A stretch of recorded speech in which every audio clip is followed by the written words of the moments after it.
In order for composers to tell their musical stories, they have had to develop a way of doing it easily and effectively. As you can imagine, with 10 fingers and thumbs, all counted, there are a lot of letters that they might need to write for only a few seconds of music, especially when we can play more than one note at one time. If you think of a piece of music you enjoy humming or singing, each syllable or word could be a single note or more. Think of this particular piece of music here that you likely have heard before, and imagine having to write it out as A, B, C's, and so on.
To represent all those notes, we have the score, or what we call staff notation. It also tells you and me how to play each of those notes, loud or soft, sharp or smoothly together, how fast, the rhythm, how long each note is to be held, and so on.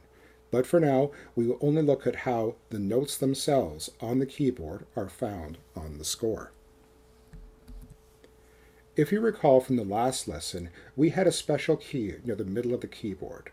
We called that middle C because to the right and the left of that key, there were roughly about the same number of notes. Also, as we played notes moving to the right, the sound or the tone of those notes went higher, and when we moved to the left, they went lower.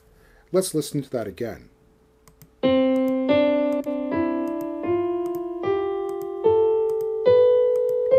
Higher to the right,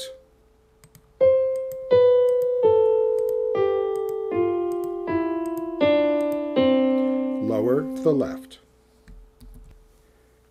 If we look at a blank score, we can see that there's a group of 5 lines and 4 spaces here that are above another group of 5 lines and 4 spaces that are lower, with a large space in between to separate them both.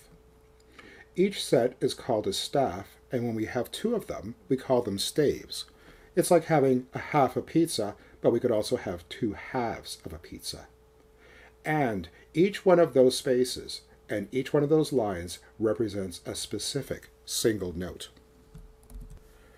Shortly, we will learn which note is where and what those symbols are at the beginning of each staff, here and here.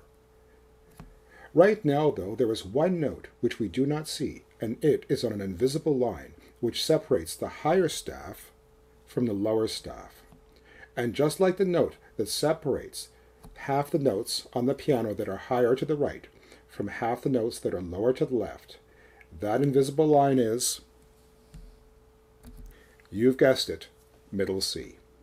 That note can be written one line below the upper staff, here, or one line above the lower staff. But if we listen, you can actually hear that they sound exactly the same.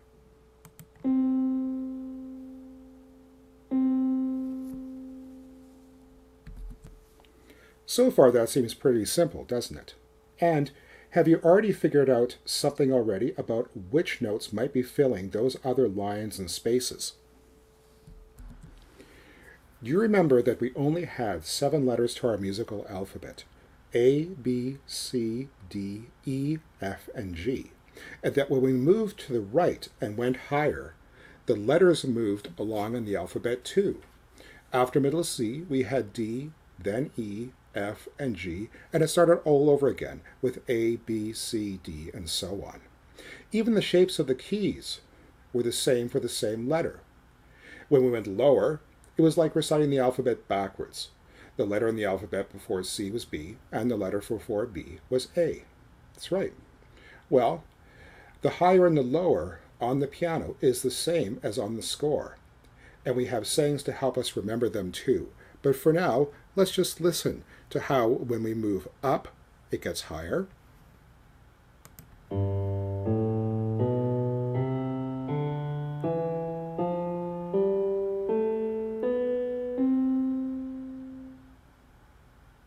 And now for middle C.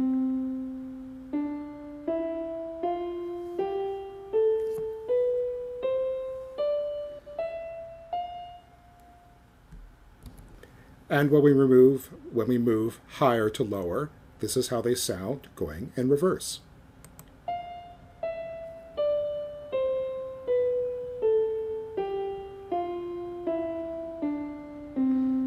Just like walking down steps.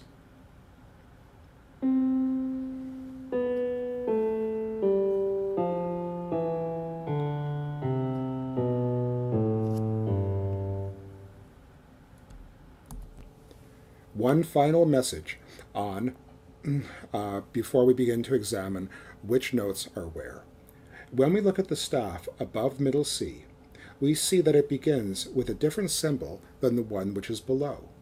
For now, we will think of all of these notes as being in the treble clef, which is what the treble marking is here, and then this is the bass clef marking right down here.